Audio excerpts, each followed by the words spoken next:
Salut tout le monde, salut les épicurieux. Aujourd'hui, je vais vous parler d'autonomie électrique. Grâce notamment au partenariat que je vais mettre en place ici à partir d'aujourd'hui avec cette marque qui est Red Audio. Eh bien, cette marque-là va me permettre notamment de changer tout le dispositif que j'ai actuellement parce que j'étais équipé en batterie plomb acide et AGM. Et c'est un dispositif qui est très lourd, moins performant que celui que je vais vous présenter ici. C'est le sujet du jour. Si ce n'est pas encore le cas, n'oubliez pas de vous abonner, de mettre des commentaires, de mettre des likes. Merci, à bientôt. Alors pourquoi ce partenariat avec Red Audio? Eh bien c'est parce que je suis contacté, comme vous savez, comme tous les créateurs de contenu, par des marques qui veulent que l'on fasse une vidéo sur leurs produits qui sortent en ce moment. Et je suis régulièrement contacté par tout un tas de marques différentes. Vous savez que dans les batteries LFP, c'est le cas de celle-ci, il en sort régulièrement. Et j'ai vraiment été contacté pour entre 5 et 10 marques et j'ai pu comparer les marques entre elles et j'ai retenu celle-ci.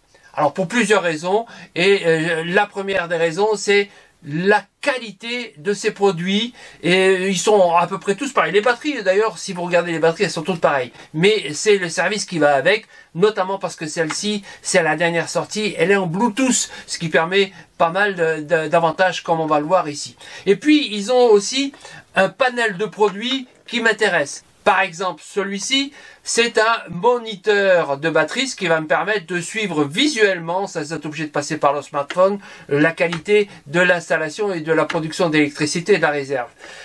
Un autre produit ici qui est le chargeur de batterie. Ces batteries, elles sont livrées, elles ne sont pas chargées à fond, elles sont à 30%. On va le voir, il faut les charger avant de les installer et c'est ce que je vais faire aussi.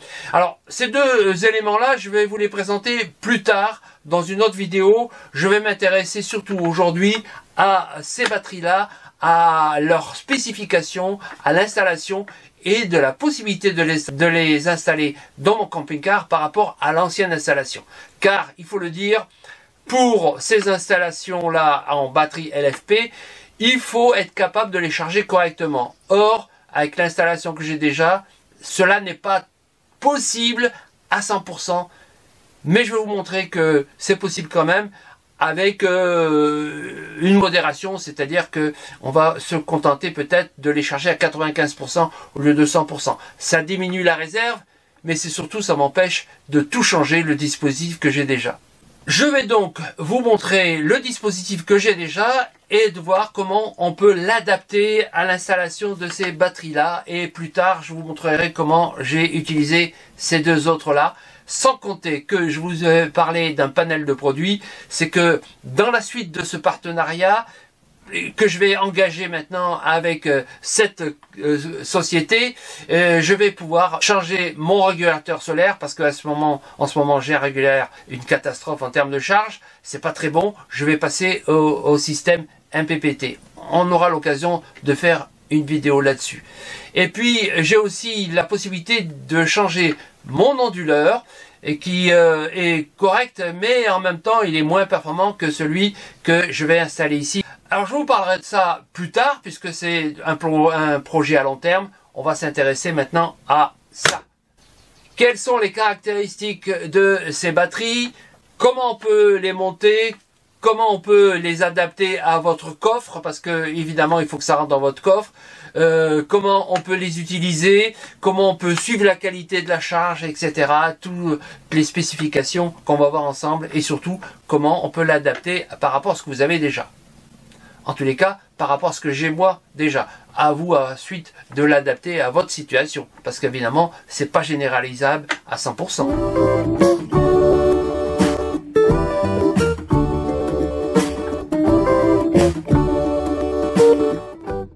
Voilà ma situation actuelle. J'ai une batterie AGM de 120 ampères, j'ai une batterie acide plomb de 100 et tout ça est réglé par le manager qui est là, qui régule l'utilisation de l'une ou de l'autre batterie et qui est relié à l'EBL qui est ici, qui est l'EBL 271 et donc le fournisseur allemand de tous les EBL pratiquement. Et ce que je vais vous montrer ici, c'est qu'il a la possibilité de mettre ici soit en plomb gel, soit en plomb acide. Et donc pour moi ça allait bien ici. Je mettais d'ailleurs ici sur gel pour les deux. Mais voilà, aussi bien celui-ci que le BL, aucun des deux n'est capable de gérer les LFP. Alors, je vais quand même utiliser ce dispositif, le BL ici, parce que je vais quand même le mettre en situation de gérer comme si c'était de l'AGM, du gel. Je vais vous expliquer pourquoi. En effet, j'ai regardé sur la notice de l'EBL 271. En gel, la tension de charge est de 14,2 à 14,4 volts. Or, si on regarde la tension nécessaire pour les batteries LFP, il faut que la tension de charge soit de 14,4 volts minimum. Ce qui veut dire que si j'ai une tension de 14,2, j'aurai une charge inférieure, mais elle va être acceptable puisque je vais monter jusqu'à 95% au lieu de 100% de charge. Si jamais cela s'avère insuffisant, il est possible de prendre un chargeur booster DC-DC et dans ce cas-là, il faudra régler la tension de charge pour LFP et qui sera à ce moment-là suffisamment élevée. Grâce à ce type de booster, vous pourrez dynamiser la charge de votre batterie. En voici quelques exemples relevés sur le hors-série de Camping Car Magazine sorti pour ce salon TPL 2024. Pour comprendre cela, il faut regarder la courbe de charge, c'est-à-dire le SOC, c'est-à-dire le pourcentage de charge par rapport au voltage. On peut constater qu'au début la charge est très rapide, on atteint avec 13 volts seulement jusqu'à 25%, mais qu'après il faut monter un peu au-dessus de 13,3 pour arriver à 65%, et là il va falloir monter encore plus à 13,5, voire plus à 14,4 par exemple, pour arriver à la tranche des 90-100%. Dans le cas du chargeur fourni avec Red Audio, on a un voltage très important, puissant, qui permet de délivrer un courant de 20 ampères vers la fin de la charge, qui peut donc maintenant diminuer très lentement pour arriver à 100%. C'est la phase T3. On reparlera de tout ça lorsque je vous présenterai le chargeur dans la prochaine vidéo. Quand les batteries arrivent, elles arrivent bien emballées, mais légères, c'est ça qui est bien.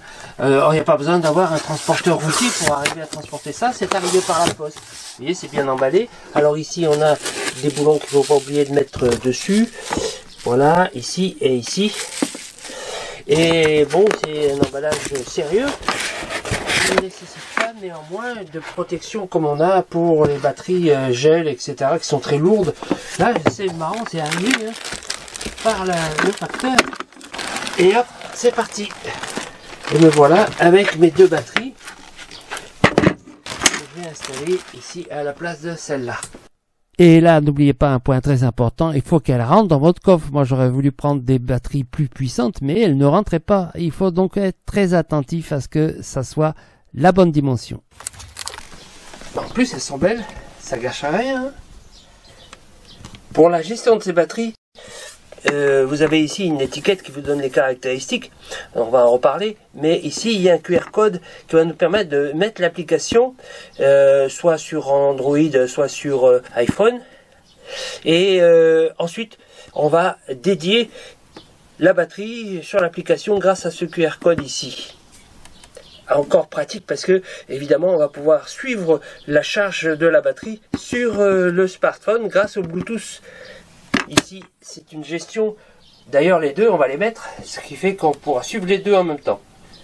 Passons maintenant à l'aspect pratique. Alors, pour installer ces batteries, et avant de les installer, il faut les charger. Je vous parlerai du chargeur dans la prochaine vidéo, et des choses à suivre.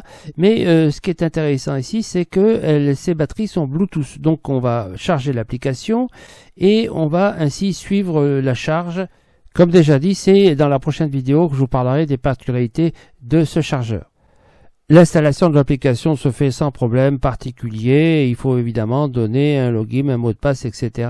Et ensuite, on a accès aux fonctions directement lisibles de l'application. Et pour chaque batterie, on aura ainsi des informations précises sur le niveau de charge, le niveau de décharge, etc. Il me dit que la charge est à 93% et il me donne toutes les informations, notamment le voltage et la capacité de 93 sur 100. Donc effectivement, puisque c'est ici une batterie qui fait 100 ampères-heure. Donc elle est pratiquement chargée. La charge supplémentaire demandera 20 minutes pour arriver à 100%. Et voilà, cette fois je l'ai dans mon téléphone et je vais avoir l'autre appareil aussi que je vais aller chercher et installer maintenant. Pour installer chaque appareil, enfin les devices, là c'est ici une batterie, je vais utiliser le QR code qui est posé sur la batterie et qui va lui permettre de s'installer directement sur l'application et d'être utilisable et gérable rapidement. Voilà, il a retrouvé la deuxième, ça c'était la première, ça c'est la deuxième. 1655, 1655. Et me donne les infos de la batterie que je viens juste de décoincer en la mettant en charge. Vous voyez qu'elle est qu'à 53%. Et l'autre étant actuellement à 93 et je l'ai remis en charge. Maintenant celle-ci, ben, je l'ai plus à côté donc je la montre pas. Mais voilà, c'est celle-ci que j'ai actuellement en charge, que j'ai remis en charge. Voilà, j'ai les deux. Donc prochainement, on aura toute la liste de tous les appareils que j'ai ici. Il est maintenant temps de voir de plus près pourquoi j'ai choisi ces types de batteries. Alors en dehors du fait qu'elles rentrent dans mon coffre, ces deux batteries vont me donner une grande autonomie 2 fois 1280 Wh. Et puis c'est une garantie aussi de 5 ans pour des batteries LFP, c'est intéressant de les avoir dans la durée. Avec deux batteries identiques, on peut les monter en parallèle ou en série. Moi, j'ai choisi, comme vous le verrez plus tard, de les monter en parallèle. Et si on veut stocker de l'énergie pour la maison, on peut en monter jusqu'à 16, 4 séries et 4 parallèles. Comme on vient de le voir, elle est Bluetooth. Bluetooth 5.0, c'est pas la dernière version, mais ça permet quand même de transférer 50 mégabits par seconde et sur 240 mètres. Et ce sont des cellules LFP de type A, c'est-à-dire qui répond aux normes de sécurité les plus élevées.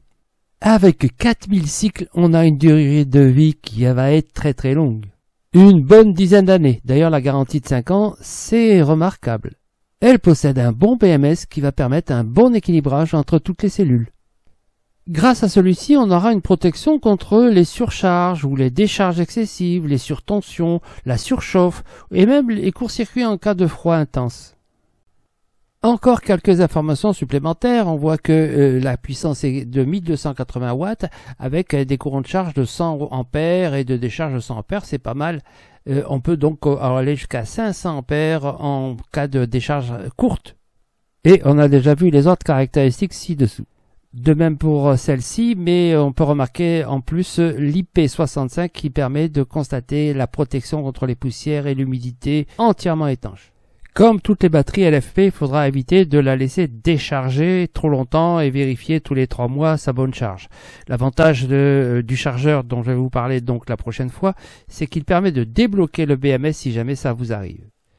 Si vous cherchez une batterie de qualité, je vous engage à aller sur leur site et de vérifier celle qui peut vous convenir et profiter en même temps de notre code de réduction 5% avec le code Les Épicurieux 5. J'ai déconnecté mes batteries, aussi bien le plus que le moins, j'ai coupé tous les courants et je vais maintenant les enlever. Alors ça c'est la plus lourde, celle-là elle fait plus de 32 kg si je me souviens bien. Punaise qu'elle est très lourde. C'est la batterie gel AGM. Donc ici j'enlève en fait des sondes thermiques que j'avais rajoutées et qui permettent de connaître la température de la batterie pour vérifier qu'elle ne chauffe pas. C'est pareil pour les deux batteries en fait. Bon, en voilà une de moins. Je vais passer à la deuxième.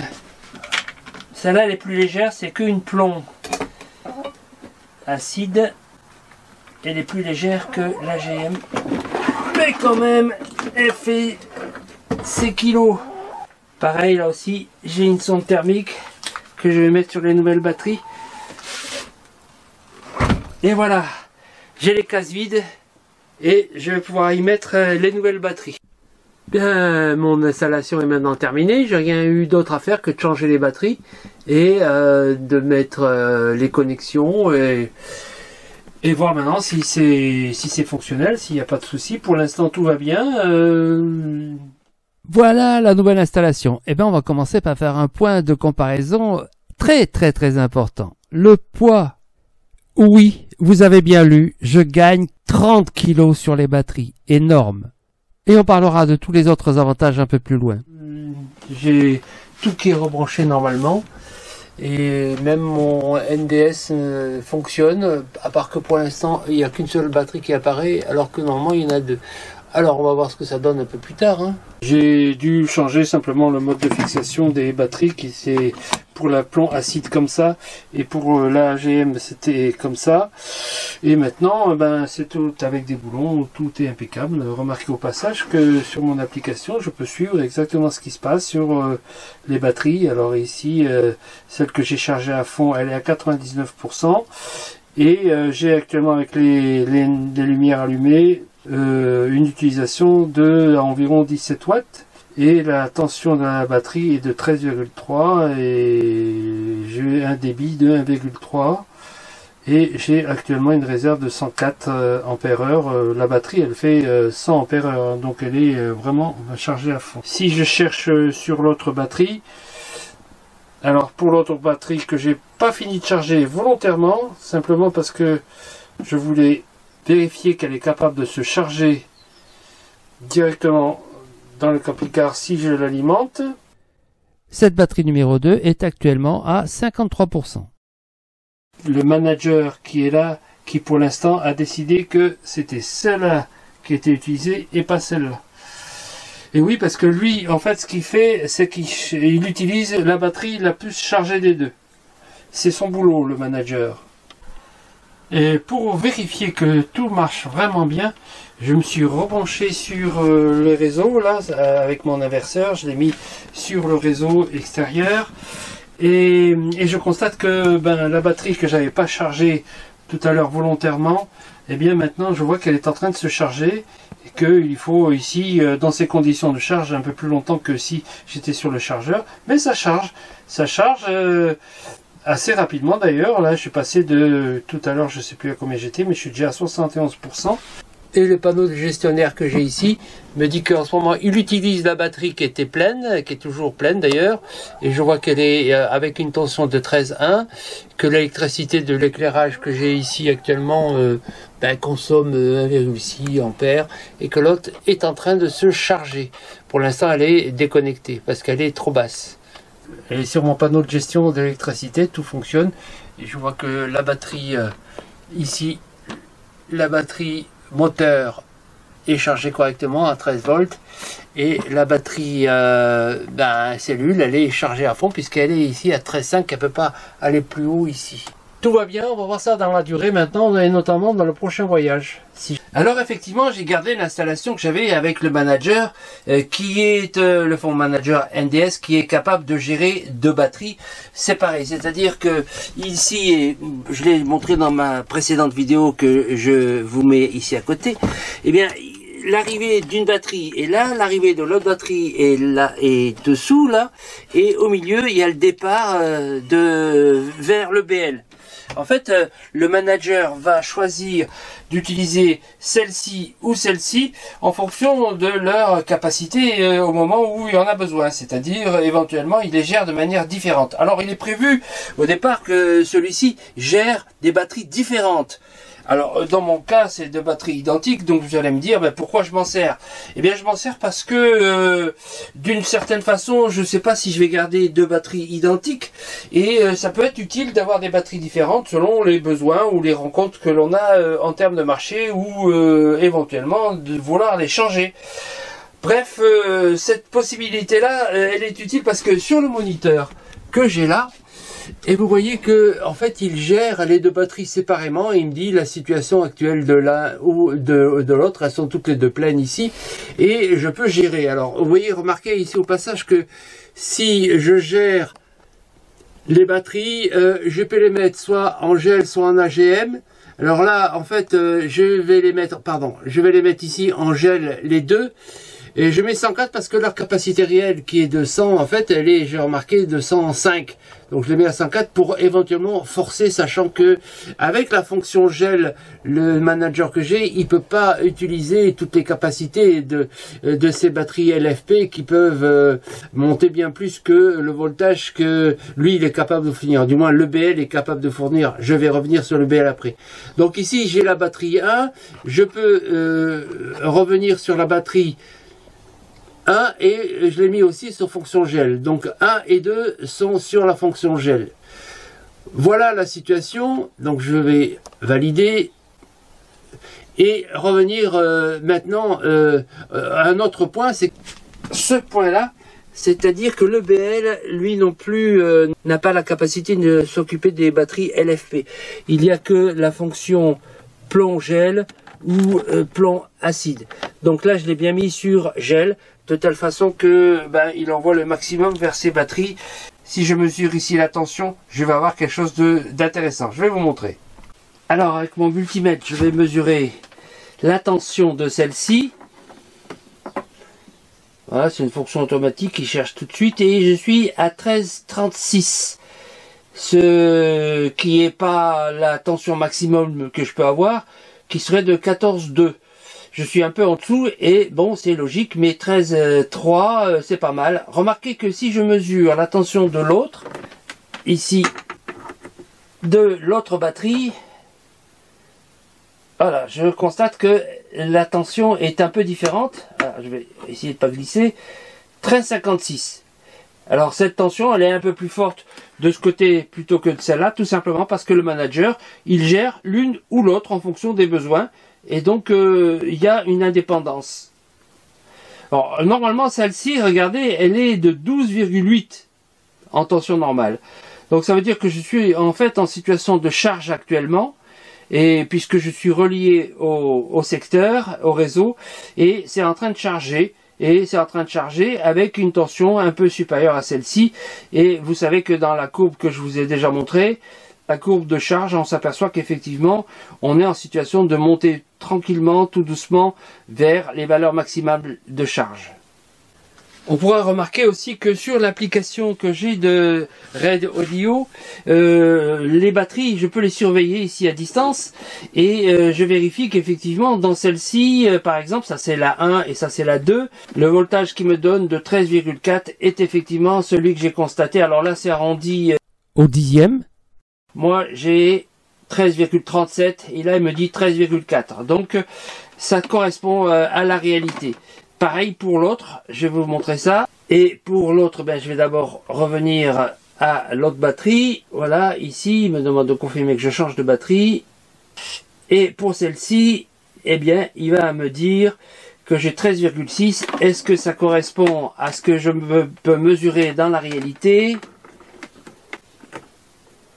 Eh bien, j'ai 13,57.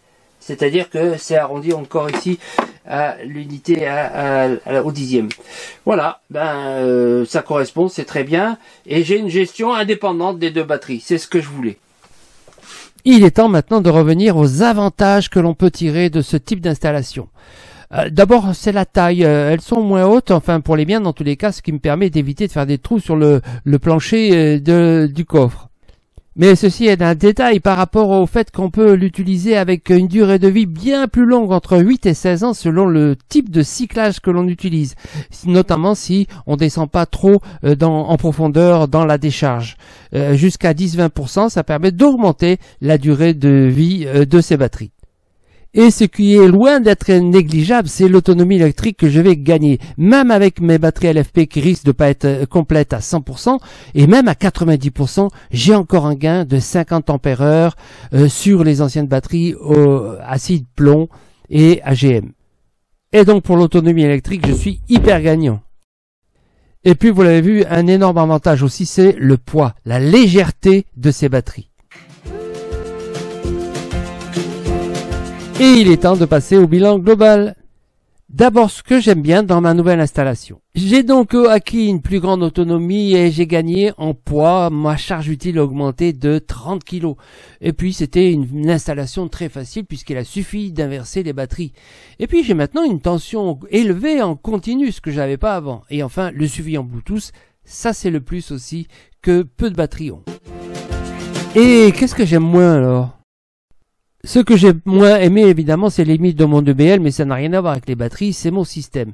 Il faut sûrement ajouter un module genre booster pour améliorer et passer à une capacité de charge de 100%. Il faut donc bien identifier ses besoins, qui sont jamais les mêmes pour tout le monde, et penser à un amortissement sur la durée, parce que évidemment il faut jouer sur les 10 ans de l'installation. Cette installation est maintenant terminée et j'espère que j'aurai l'occasion de revenir dessus pour vous donner d'autres informations, peut-être de satisfaction ou de modifications qui seront à apporter. Et je suis très content parce que ça s'est passé très facilement, puisqu'il a suffi simplement d'inverser et de changer les batteries et de vérifier que tout allait bien. J'espère que toutes les informations que je vous ai données vous seront utiles si jamais vous voulez faire la même chose. Et j'espère pouvoir continuer ce travail maintenant avec l'installation du moniteur que j'ai pas mis et plus tard du MPPT et de l'onduleur que je vais j'espère recevoir par la suite pour continuer ce travail de test sur les produits de Red Audio et voir avec vous si vous pouvez en profiter, parce que c'est ça le sujet. D'ailleurs, pour cette partie-là, vous avez déjà la possibilité de vous connecter sur le site de la marque. Il y a un lien d'affiliation. Vous aurez une réduction sur les achats éventuels que vous voudrez bien faire. Je vous dis donc maintenant à la prochaine vidéo, qui n'est pas obligatoirement directement la suite que je viens d'indiquer, mais d'autres de vlogs, de tutos, de rencontres, etc., tels que vous pouvez les avoir sur ma chaîne. Je vous dis merci de votre attention, merci de votre fidélité, à bientôt et n'oubliez pas de vous abonner. N'oubliez pas de mettre des posts, n'oubliez pas de mettre des commentaires et de rester fidèle. Ciao!